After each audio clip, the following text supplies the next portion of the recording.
दोस्तों, आज स्वामी विवेकानंद का जन्मदिन है। इनके जन्मदिन को युवा दिवस के रूप में मनाया जाता है। इनका जन्म 12 जनवरी 1863 को कोलकाता में हुआ था। बचपन का नाम नरेंद्र नाथ दत्त था। इनके गुरु रामकृष्ण परमहंस, जो काली माता के अनन्य भक्त थे,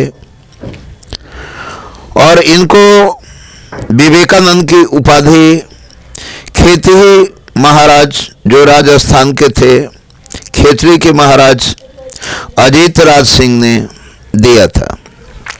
1893 में प्रथम विश्व धर्म सम्मेलन का आयोजन अमेरिका के शिकागो शहर में हुआ था, जिसमें भारत से कोई भी अध्यक्षता करने के लिए नहीं गया था। और तब इन्होंने जीरो पर, जो शिकागो शहर में अपना मंतव्य रखा था, अपना विचार दिया था, उससे दुनिया हिल गई थी। दुनिया वालों को एहसास हो गया था कि भारत ही विश्व का नेतृत्व कर सकता है, और उसी समय भारत को विश्व गुरु माना गया था। दूसरा, यह विश्व धर्म सम्मेलन 1900 ईस्वी में पेरिस, फ्रांस में हुआ था।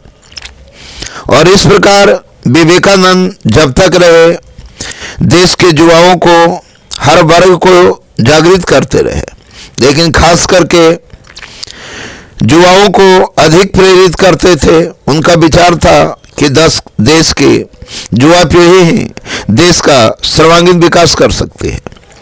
विवेकानंद के अनेक उपदेश हमें किताबों में मिलते हैं, लेकिन यहाँ कुछ छोटे छोटे उदाहरण उनके दिए जा रहे हैं, जिन्हें आप बड़े गौर से सुनेंगे और याद रखेंगे।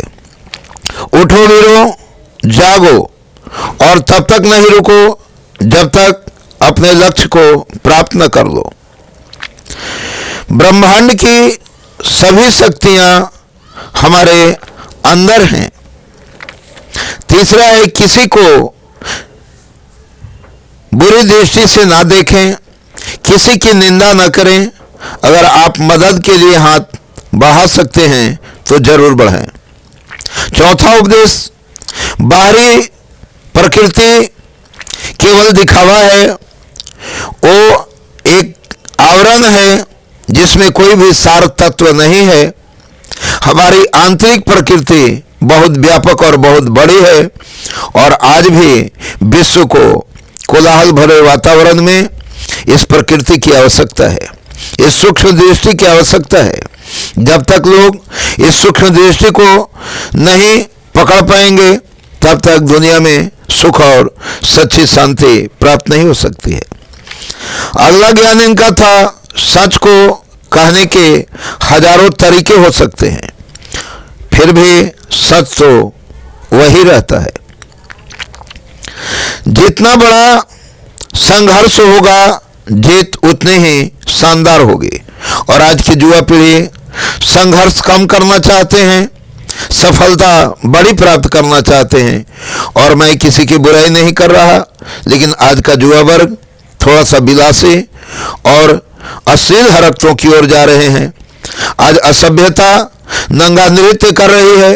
अतः मैं समस्त विश्व के युवाओं को, लेकिन खास करके जो विश्व गुरु का सपना संजोए भारत बैठा है, अतः भारत के प्रत्येक युवाओं से आह्वान करना चाहूँगा कि बच्चे, अपनी दृष्टि बदलो, अपनी दिशा बदलो, और शॉर्टकट का रास्ता छोड़कर आज लंबे संघर्ष के लिए तैयार होने की आवश्यकता है। अगला उनका ज्ञान था, जैसा तुम सोचते हो वैसे ही बन जाओगे। और इसके बाद था, खुद को कमजोर समझना सबसे बड़ा पाप है। संसार में अगर कोई बड़ा पाप है तो अपने आप को कमजोर समझना है। इसलिए माइट इज राइट और वीकनेस इज डेथ, अर्थात हमारी कमजोरी ही हमारी मृत्यु का कारण बन जाती है।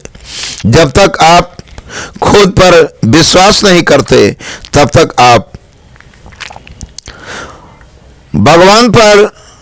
भगवान पर विश्वास नहीं कर सकते।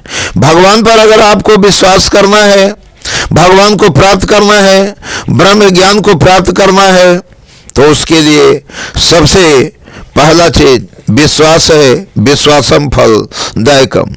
बिना विश्वास के प्रीति नहीं होती है और बिना प्रीति के भगवान की प्राप्ति नहीं होती है। दोस्तों, तो इस तरह अपने अदम्य साहस और अद्भुत विवेक के द्वारा विवेकानंद ने संसार में बहुत से सराहनीय कार्य किया, जैसे भारत का मस्तक सदा सदा के लिए गौरवान्वित हुआ। लेकिन बड़े दुख की बात है कि हमारे जितने भी महान पुरुष हुए हैं वे आंधी की तरह आते हैं और तूफान की तरह चले जाते हैं। काश वे इस धराधाम को पवित्र करने के लिए कुछ और दिनों तक टिकते। ये हमारी मलाल ही रह जाती है। और हमारे विश्व के धरोहर, भारत के ताज, भारत के मस्तक विवेकानंद 39 वर्ष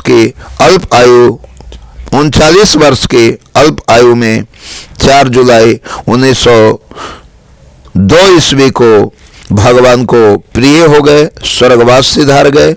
लेकिन आम जनों की जो मृत्यु होती है, इनकी मृत्यु साधारण सी नहीं हुई थी। इन्होंने साधना के द्वारा अपने प्राणवायु को बाहर निकाला था। जय हिंद।